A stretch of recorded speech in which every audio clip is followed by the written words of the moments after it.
오늘 주신 말씀 마태복음 18장 21절에서 35절 말씀. 그때 베드로가 나와 이르되 주여 형제가 내게 죄를 범하면 몇 번이나 용서하여 주리이까? 7번까지 하오리이까? 예수께서 이르시되 내게 이르노니 7번뿐 아니라 7번을 70번까지라도 할지니라. 그러므로 천국은 그 종들과 결산하려 하던 어떤 인간과 같으니 결산할 때 10,000달란트 빚진 자 하나를 데려오매 갚을 것이 없는지라. 주인이 명하여 그 몸과 아내와 자식들과 모든 소유를 다 팔아갚게 하려 하니 그 중에 엎드려 절하며 이르되 내게 참으소서 다 갚으리이다 하거늘 그 종이 주인이 불쌍히 여겨 놓아 보내매 그 빚을 탕감하여 주었더니 그 종이 나아가 자기에게 100데나리온 빚진 동료한 사람을 만나 붙들어 목을 잡고 이르되 빚을 갚아라 하며 그 동료가 엎드려 간구하여 이르되 나에게 참아 주소서 갚으리다 하되 허락하지 아니하고 이에 가서 그가 빚을 갚도록 오게 가두거늘 그것을 보고 몹시 악하게 여겨 주인에게 가서 그 일을 다 알리니 이에 주인이 그를 불러다가 말하되 악한 종아 내가 빌기에 내가 너 빚을 전부 탕감하여 주었거늘 내가 너를 불쌍히 여긴 것 같이 너도 너 동료를 불쌍히 여김이 마땅하지 아니하느냐 하고 주인이 노하여 그 빚을 다 갚도록 그를 옥졸에 넘기니라. 너희가 각각 마음으로부터 형제를 용서하지 아니하면 나의 하나님 아버지께서도 너에게 이와 같이 하시리라. 아멘.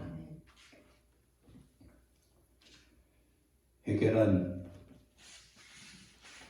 하나님 주신 축복을 받고 하나님 주신 축복의 통로를 넓히는 것입니다. 그러나 사람들은 회개하기를 원하지 않습니다. 가까운 사람에게도 미안하다는 말이 그렇게 어렵고 잘못했다고 말하는 것이 너무 힘듭니다. 그래서 문자라도 미안하다는 말을 하기를 망설이고 또 흉내라도 잘못했다는 말하기가 어렵습니다. 회개와 용서는 하나님 주신 축복이지만 악한 세력은 회개와 용서를 받지 못하도록 우리를 늘 날마다 공격하고 붙들고 있는 상황을 우리는 날마다 목격할 수 있습니다. 욕심이란 분수에 넘치게 무엇을 탐하고자 또는 누리고자 하는 마음을 욕심이라고 합니다. 야고보서 1장 15절 말씀을 보면 욕심이 잉태하여 죄를 낳고 죄가 장성하면 사망을 낳는다고 했습니다. 모든 죄의 시작점은 욕심으로부터 시작됩니다. 성경은 욕심은 탐심은 우상숭배라고 말씀했습니다. 그러나 어떤 욕심은 죄를 잉태하지도 않고 오히려 하나님 주신 축복을 안게 되고 또 사망을 낳는 것이 아니라 오히려 축복의 열매를 낳게 되는 것도 있습니다. 천국을 소유하려고 하는 욕심, 소유한 천국을 놓지 않겠다는 욕심, 그 천국을 나만 누리지 않고 다른 사람에게 전하겠다는 욕심, 그리고 천국에서 큰 자가 되고자 하는 욕심은 생명을 얻고 축복을 누리게 되는 것입니다. 예수님은 회개하고 믿는 자에게 천국 주시려고 이 땅에 오셨고 예수님이 가르치시고 행하시고 가르친 것은 천국을 소유한 자에게 천국을 누리게 하고 또 천국의 큰 자가 되게 하시려고 주님은 행하시고 가르쳐 주셨습니다. 그러나 예수님은 제자들이 서로 천국에서 큰 자가 되고자 할 때에 예수님은 제자들의 모습을 환영하지 않았습니다. 오히려 제자들이라는 행동에 대해서 제동을 걸었습니다.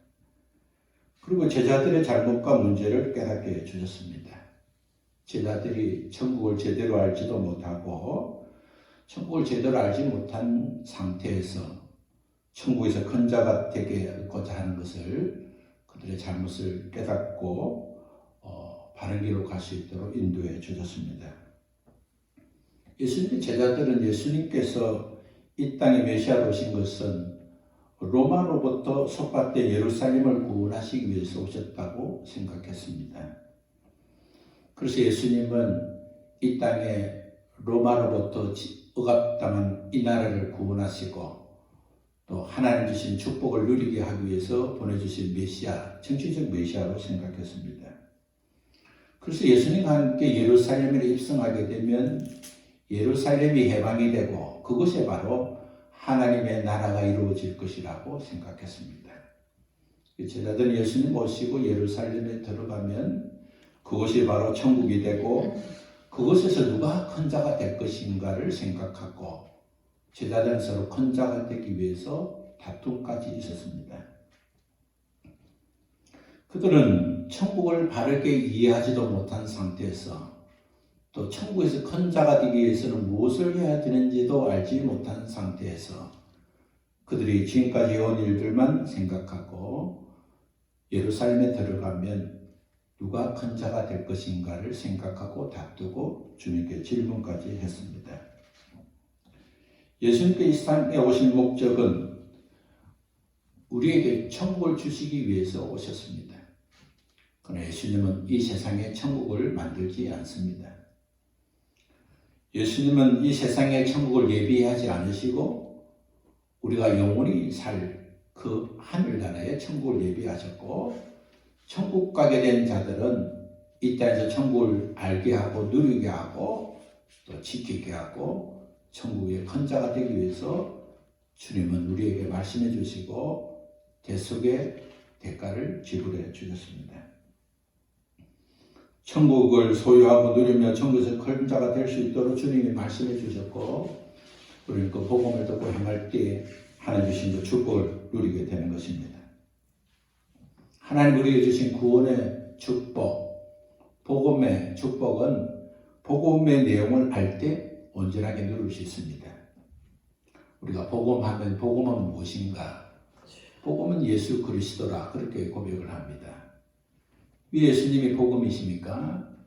예수님 오시고 행하시고 가르치시고 이루신 것이 모두가 복음 안에 있기 때문에 그렇습니다.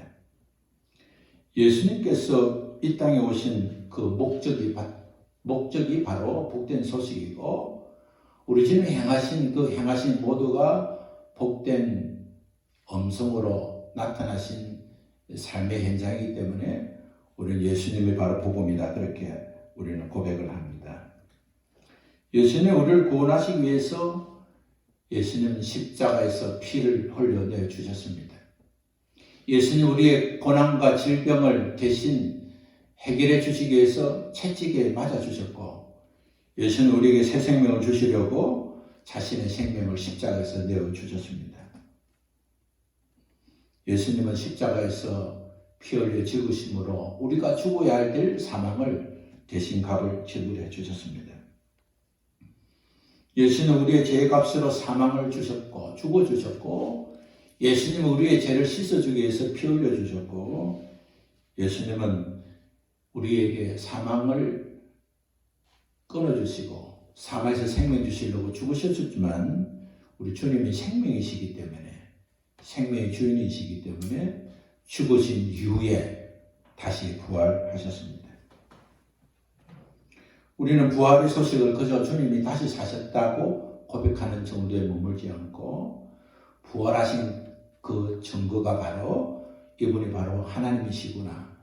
이분이 바로 우리에게 생명 주신 분이시구나. 이분이 바로 생명을 주관하시고 다스리시는 분이라는 것을 우리가 알고 믿게 되고 우리가 예수님을 믿을 수 있는 확실하고 분명한 증거는 우리 주님의 부활인 것을 우리는 고백하고 증거로 삼고 있습니다. 복음을 믿고 구원받은 자는 예수님이 행하시고 이루어주신 그 은혜와 사랑 안에서 날마다 누리고 살아야 하는 것입니다. 구원받은 자는 복음을 믿는 자가 되어야 합니다. 복음을 믿지 않고 구원받은 자는 없습니다. 나는 그동안 교회를 다녔기 때문에 나는 그동안 교회에서 이끌어준 모든 과정을 마쳤기 때문에 나는 구원받았다. 혹은 나는 구원을 확신하기 때문에 구원받았다는 것은 잘못된 생각입니다. 구원은 확신해서 구원받는 것이 아닙니다. 구원은 구원받은 자가 압니다. 우리가 내가 천국 가겠다고 의심하는 자는 구원받은 일에 문제가 있는 것입니다. 확신이 아니라 자신이 구원받은 것을 알게 되는 것입니다. 구원받은 자의 특징은 무엇입니까? 하나님의 심판을 믿는 것입니다. 예수님께서 구원을 이루시기 위해서 행한 것과 예수님께서 심는 대로 행한 대로 갚아주신다는 것을 믿는 사람이 바로 구원받은 사람의 증거인 것입니다. 그래서 예수님께서 예수님께서 다시 오시고 또 내가 구원받은 자로서 심는 대로 행한 대로 갚아주시기 때문에 삶이 다른 것입니다. 행위로 구원받는 것이 아니라 구원받았기 때문에 행위가 다른 것입니다. 주님이 오시면 오시고 주님은 가시면 가시고 복을 받으면 받는 거고 이렇게 무작정 사는 사람은 구원받은 자의 태도가 아닌 것입니다. 예수님께서 베푸르신 은혜가 얼마나 큰 것인지 구원받은 자의 축복이 얼마나 놀라운 것인지 구원받은 자가 마땅히 해야 할 것이 무엇인가 다 복음 안에 있기 때문에 복음을 알고 복음으로 구원받은 자는 삶이 달라질 수밖에 없는 것입니다. 예수님 제자들이 잘못된 천국 개념과 잘못된 방식으로 천국의 큰 자가 되게 하는 자에게 예수님은 두 가지를 말씀했습니다. 첫 번째는 돌이켜야 한다. 두 번째는 어린아이 같아야 한다고 말씀했습니다. 돌이키는 것은 무엇입니까? 회개하지 않고 어떻게 돌이킬 수가 있습니까? 우리가 어떤 길을 가다가 잘못되었구나 생각할 때 방향을 돌릴 수가 있습니다. 무작정 방향을 돌리는 경우는 없습니다. 옳다고 생각했지만 가는 길이 잘못됐다고 생각할 때 우리는 방향을 바꿀 수가 있습니다. 제자들은 예루살렘이 하나님의 나라가 이루어지는 천국이라고 생각했습니다. 제자들은 예수님을 믿고 따랐던 그동안의 자기들의 수고와 경력이 천국에서 큰 자가 될 것이라고 생각했습니다. 주님은 그들에게 회개할 것을 말씀했습니다. 너희가 돌이켜야 한다. 그리고 어린아이 같아야 된다고 말씀했습니다. 우리가 돌이킨다는 것은 쉽게 이해할 수 있지만 어린아이 같이 된다는 것은 뭘까? 우리 여러 가지로 생각해 볼 수 있습니다. 저는 여러 가지 특징 중에 하나를 말씀드린다면 성장을 말씀드리고 싶습니다. 어린아이는 먹으면 먹은 대로 자라게 되어 있습니다. 그 아이가 많이 자랄 때는 특히 더 많이 먹습니다. 어른들은 너희가 쟤는 돌을 먹어도 소화시키겠다 할 만큼 식욕이 왕성하고 또 먹은 만큼 자라게 됩니다. 그러나 어른은 먹은 만큼 자라지 않습니다. 어른은 먹은 만큼 건강을 유지할 정도이고 오히려 아무리 먹어도 자라지 않고 오히려 쇠퇴하게 됩니다. 주님은 제자들에게 너희들이 돌이켜라, 회개하라, 그리고 어린아이처럼 하나님 말씀을 통해서 주님의 가르침을 통해서 성장하라고 말씀하신 것으로 우리가 받아들일 수 있습니다. 오늘의 상태를 만족하지 않고 오늘까지 살아온 방식으로 살지 않고 방향을 돌이키고 하나님의 말씀을 통해서 어린아이처럼 부모님 말씀을 따르고 순종하고 그 말씀을 먹고 자라면은 하나님의 나라를 소유하게 되고 큰 자가 될 수 있다고 말씀해 주었습니다. 오늘 통해서 우리는 마태복음 18장 전체를 다 이제 읽고 말씀을 나누게 됩니다. 저는 마태복음 18장을 통해서 하나님 주신 가장 큰 은혜는 그리고 중심 키워드는 바로 회개와 용서이다고 생각을 했습니다. 우리 주님은 그리스도인으로서 살아갈 수 있는 가장 큰 가치는 용서라는 사실을 말씀해 주시고 우리가 용서할 수 있는 것은 하나님께 용서받은 자가 누릴 수 있는 하나님 주신 사명이고 특권이고 은혜라는 사실을 깨닫게 되었습니다. 하나님께서는 얼마나 용서하기를 원하시고 하나님은 얼마나 용서를 통해서 예비한 축복이 있다는 사실을 우리는 마태복음 18장을 읽으면 읽을수록 하나님 주시는 은혜와 능력을 깨달으면 깨달을수록 우리 깊이 알게 되는 것입니다. 전도는 예수 그리스도를 소개하는 것 이전에 가장 먼저 예수 그리스도는 용서하시기 위해서 오셨다는 사실을 전하는 것이어야 합니다. 전도는 하나님의 용서를 전하는 것이어야 합니다. 구원의 소식은 예수님을 통해서 하나님이 용서해 주신다는 사실을 전하는 것이고, 예수님을 통해서 회개하면 용서함을 받고 천국 갈 수 있다는 사실을 전해주는 것이어야 하는 것입니다. 어떤 경우는 전도하기 어려우면 교회를 자랑하고 담임 목사를 자랑하고 교회 시스템을 자랑하고 시설을 자랑하라고 말을 하는 사람도 있습니다. 전도는 어떠한 교리와 가르침을 전하는 것이 아니라 하나님의 용서를 전해야 합니다. 하나님의 용서받을 수 없는 우리를 예수님을 통하여 용서하도록 길을 열어주시고, 예수님 믿으면 용서받고 천국 백성이 되고 천국을 소유하게 되고 말씀대로 살면 천국에서 큰 자가 된다는 사실을 전하는 것이어야 하는 것입니다. 하나님께서 누구든지 예수님의 피공로를 힘입고 예수님으로 회개하면 예수님을 통해서 우리 죄가 용서받고 하나님의 자녀가 되고 자녀의 건설을 누리게 또 우리에게 은혜를 베풀어 주셨습니다. 그랬던 하나님께서는 우리가 작고 연약한 자라 할지라도 그 자들에게 구원받은 자라고 한다면, 하나님의 사랑을 받은 자라고 한다면 그들에게 회개할 수 있는 기회를 상실하지 않도록 조심하라고 말씀하고 있는 것입니다. 예수님께서 작은 자라 하더라도 너가 볼 때는 연약하고 대수롭지 않고 아무렇지도 않고 아무렇게나 해도 괜찮다고 생각이 드는 작은 소자를 할지라도 그를 실족하게 하면 반드시 하나님의 심판을 받게 될 것이라고 말씀하셨습니다. 하나님의 자녀가 되고 천국 백성이 되고 천국에서 큰 자가 되기 위해서 가장 먼저 해야 될 것은 작은 것이라도 작은 소자에게도 그가 회개하고 용서받을 수 있는 기회를 가로막지 말라는 말씀으로 저는 받아들이게 되었습니다.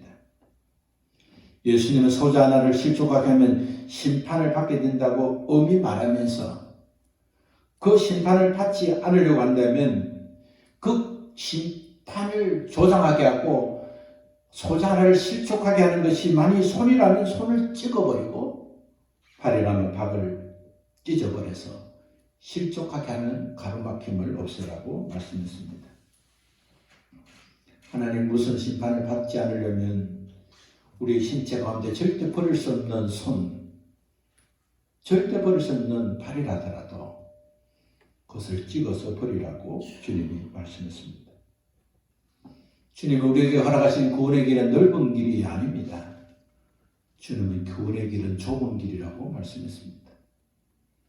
주님께서 우리에게 열도로 허락해 주신 그 구원의 문은 넓은 문이 아니라 좁은 문입니다.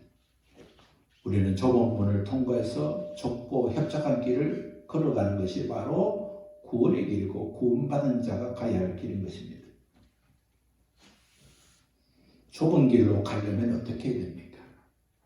좁은 문으로 들어가려면 어떻게 해야 됩니까? 그것은 필요 없는 것을 버려야 갈 수 있습니다. 무거운 짐도 버리고 그 문을 통과할 수 있는 그런 불필요한 것, 나 외에 다른 부질한 것들은 다 버릴 수 있어야만이 좁은 문으로 들어갈 수 있고 좁은 길을 갈 수가 있습니다.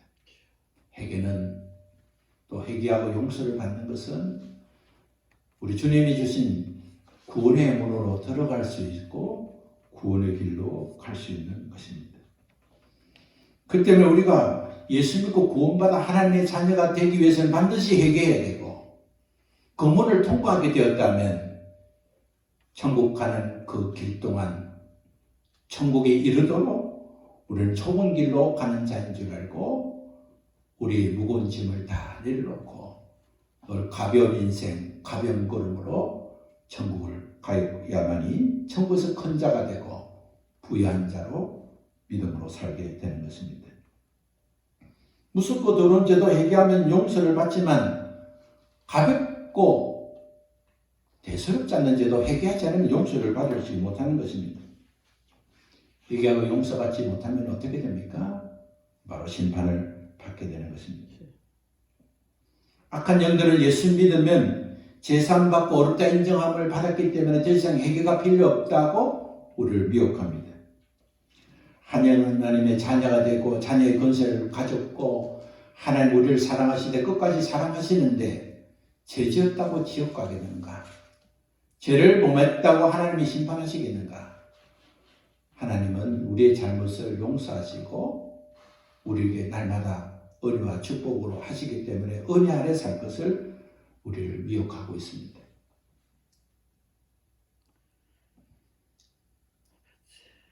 그러나 하나님은 실족하게 할 수는 없지만 실족하게 쓰는 것이 너희 손이라면 발이라면 찍어서 버리라고 말씀했습니다. 죄를 지어도 회개할 필요가 없다고 하는 생각은 하나님이 기뻐할 생각이 아닙니다. 그것은 바로 마귀가 기뻐하고 악인이 기뻐하고 악한 영이 기뻐할 생각이고 고백인 것입니다. 죄를 회개하고 구원받았으면 하나님께 기도하고 하지 않아도 축복의 통로가 열린다는 생각은 어리석은 생각인 것입니다. 더 깊은 회개를 통해서 몸과 마음을 거룩하게 하고 한신 축복을 받아야 되는 것입니다. 귀한 자릴수록 귀한 손님을 모실수록 더 깨끗하게 합니다. 나라에 이번에 미국의 대통령이 올 때 그 대통령이 올 때 대통령실을 더 깨끗하게 하고 더 단장해서 귀빈을 영접하듯이 우리 주님을 모시려면 우리는 마음이 깨끗하고 성결해야 될 뿐 아니라 주님 모시고 산다면 그의 복음나게 우리는 깨끗하고 거룩하게 그리고 우리는 단장하면서 살아야 되는 것은 너무나 마땅한 일임에도 불구하고 우리는 그렇게 하지 않습니다. 술과 담배를 죄를 짓는 사람은 성경에 어디에 술 먹지 마라 담배 피지 마라 데가 어디에 있냐 합니다. 성경을 찾아서 어떻게 하면 죄를 안 짓고 믿음으로 살려고 성경을 대는 것이 아니라 합법적으로 죄를 지으려고 하나님을 업신여기고 말씀을 앞세워서 타락하게 하는 것입니다. 우리가 말씀을 찾고 읽으면서 회개할 필요가 없다고 가르치는 것은 죄를 짓게 하고 마귀가 좋아하는 일인 것입니다. 구원받아 하나님의 자녀가 되었지만 하나님 자녀로서 축복을 누리지 못하게 하는 그런 악의 도구가 되지 말고 축복의 통로를 맞춰야 하는 것입니다. 하나님께서 우상 숭배한 자는 3세 이르도록 심판하시겠다고 말씀했습니다. 예수님 피로 구원받아 하나님의 자녀가 되었어도 우리는 조상들이 우상 숭배한 죄가 3, 4대까지 이르는 심판이 저절로 끝나는 것이 아닙니다. 사무엘하 21장을 보면 다윗 왕 말년에 3년 연속 기근이 있었습니다. 다윗 왕 말년에 그 기근을 왜 3년 동안 비가 오지 않은 기근이 있는지를 다윗은 하나님께 기도했습니다. 하나님은 다윗 이전에 사울 왕의 죄 때문에 기근이 왔다고 말씀해 주셨습니다. 다윗 왕의 잘못으로 다윗이 다스리는 그 나라에 3년 동안 기근이 온 것이 아니라 다윗 이전에 사울의 죄 때문에 다윗 왕 말년에 기근이 왔다고 사실을 알게 된 것입니다. 다윗은 사울이 범한 죄를 회개함으로 3년의 기근이 심판이 끝나고 비가 내리게 되었습니다. 교회 나오고 직분받고 믿음 생활 잘한다고 가문에 흐르는 저주가 끝나는 것이 아닌 것입니다. 내가 믿음으로 살았기 때문에 믿는 가정에 태어났기 때문에 우리는 어떠한 악한 영향을 받지 않는다 생각은 어리석은 생각입니다. 나는 아무 문제 없이 복을 받으면 끝나는 것이 아닙니다. 하나님 심판은 하나님이 정하신 그때에 다윗이 어렵게 살고 하나님 마음에 합했지만 다윗의 말년에 하나님 정하신 그 시기에 하나님은 3년의 기근으로 심판하셨습니다. 나는 괜찮다고 괜찮은 것이 아닙니다. 내 자녀가 괜찮다고 괜찮은 것이 아닙니다. 하나님은 우리의 손주 시대에 3, 4대 이를 때에 하나님은 심판하시는 하나님이신 것입니다. 그렇기 때문에 우리가 우상을 섬기고 우상에게 바친 음식을 먹고 또한 무당과 점쟁이 말한 것을 믿고 따랐던 조상들의 죄와 또 우리가 알지 못하고 행했던 그런 죄악들을 하나님께 회개하고 우리 가문의 믿음의 가문의 축복의 통로를 만드는 그런 믿음의 삶을 살아야 하는 것입니다. 하나님은 잃어버린 것을 원하지 않습니다. 하나님은 100마리 양이 있지만 한 마리 잃어버리실 때 끝까지 찾아가는 목자처럼 하나님 우리에게 잃어버린 것을 찾아주기를 원하시고 우리가 잃어버린 것을 원하지 않습니다. 회개는 잃어버린 것을 찾는 것입니다. 회개는 잃어버린 것이 무엇인가를 알게 되고 잃어버린 것을 찾게 하시고 찾아주시는 하나님 우리에게 허락하신 축복의 통로인 것입니다. 그러나 악한 영은 회개하지 못하도록 만듭니다.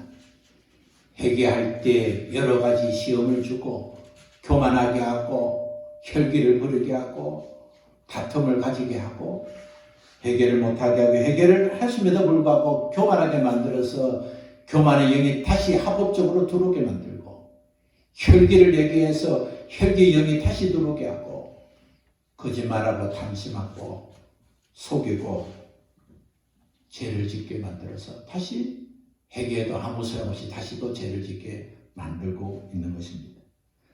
그 때문에 우리는 늘상 우리 자신을 조심하고 일상생활에서 죄를 범하지 않도록 더러워지지 않도록 우리 날마다 회개하고 변화되고 회복해 나가야 하는 것입니다. 나와 조상의 우상 숭배한 죄를 회개하고 용서받으면 나만 잘 되는 것이 아니라 나와 나의 후손이 복을 받게 된다는 사실을 알고 믿음의 가문이 되기 위해서 회개하는 일에 방해되는 일에 동조되지 말고 날마다 회개하고 하나님의 행한 대로 갚아주시고 심는 대로 거두게 하시는 주님의 약속을 믿고 믿음으로 나아야 하는 것입니다. 오늘 우리 주님께서 회개를 계속 강조하시고 회개에 대해서 촉구하는 말씀을 들을 때 베드로는 담대한 마음으로 주님께 이렇게 고백합니다. 주님, 형제가 내게 죄를 범하면 몇 번이나 용서해 줘야 됩니까? 7번이나 용서하면 됩니까? 라고 제안을 했습니다. 당시 랍비들은 하나님의 사람이라면 하나님의 백성은 3번은 용서해 줘야 된다고 가르치고 있었습니다. 그 때문에 베드로는 그 한계를 넘어서 그들이 말한 거에 배수를 더하고 7번 정도를 용서하면 우리 주님이 칭찬할 것을 기대하고 주님, 형제가 잘못했으면 7번이나 용서하면 되겠습니까? 라고 주님께 질문을 했습니다. 베드로의 제안은 파격적인 제안입니다. 그런데 예수님의 답변은 베드로의 질문을 무식하게 만들었습니다. 주님은 7번이 아니라 7번씩 70번이라도 용서해 주라고 했습니다. 이러한 내용을 77번 혹은 490번으로 해석하기도 하지만 그러나 실제 주님의 가르침은 끝없이 회개해 주라는 말씀으로 우리는 받아들여야 합니다. 예수님은 그 비유를 하시면서 1만 달란트 빚진 자가 탕감되었듯이 1만 달란트를 탕감되었지만 그 은혜를 모르면 심판을 받았던 것처럼 용서하지 않는 삶은 심판을 받게 된다고 말씀해 주었습니다. 당시 이스라엘이 로마에 1년에 바치는 세금이 800달란트였습니다. 구약시대에 다시 성전을 건축하기 위해서 준비한 것이 금이 3000달란트였습니다. 구약시대에 시바 여왕이 솔로몬에게 바친 금액이 120달란트였습니다. 1만 달란트는 국가가 감당할 수 없을 만큼 큰 돈입니다. 개인은 어떠한 노력을 해도 갚을 수 없는 돈입니다. 어떤 누구도 특히 개인이라면 도저히 갚을 수 없는 빚을 진 자가 그 주인 앞에 시간만 주면 기회만 주면 다 갚겠다고 그렇게 간청을 합니다. 율법에 의하면 빚을 지면 그의 가족을 팔아서라도 빚을 갚는 것이 율법입니다. 너가 갚을 수 없으면 너의 아내와 자녀들, 너 가족을 다 팔았으라도 빚을 갚게 되어 있는 상황이 되었습니다. 그러나 하나님은 그를 불쌍히 해 주었습니다. 그를 통해서 그의 가족과 가문이 망하는 것을 원치 않았습니다. 그 주님께서 그의 간청과 해결을 보시고 그를 탕감해 주었습니다. 주인이 탕감해 주지 않으면 면제해주면 도저히 해결될 수 없었지만 주인이 그의 불쌍히 있고 가엾어서 그를 면제시켜 주었습니다. 빚을 면제받고 풀려난 종은 자신에게 100데나리온 빌린 자를 만나게 됩니다. 종은 자신에게 100데나리온 빚진 자를 만나자마자 멱살을 잡고 갚으라고 유혹을 합니다. 그 종은 빚을 갚을 기간만 연장해주면 갚겠다고 간청을 합니다. 100데나리온은 1만 달란트에 비해서 60만 분의 1입니다. 채권자가 이 사람에게 기회를 주면 얼마든지 갚을 수 있는 돈입니다. 간대하고 놀라운 사랑과 용서를 받고 그의 빚이 다 면제되었음을 받았음에도 불구하고 그 사랑을 기억하지 못하고 잊어버리고 그 사랑을 베풀지 못하고 오히려 다른 사람을 용서하지 않았습니다. 100데나리온 빚진 자가 채권자에게 억울한 처사를 당하고 있는 모습을 그의 동료들이 보았습니다. 그래서 그 주인에게 이러한 사항을 보고했습니다.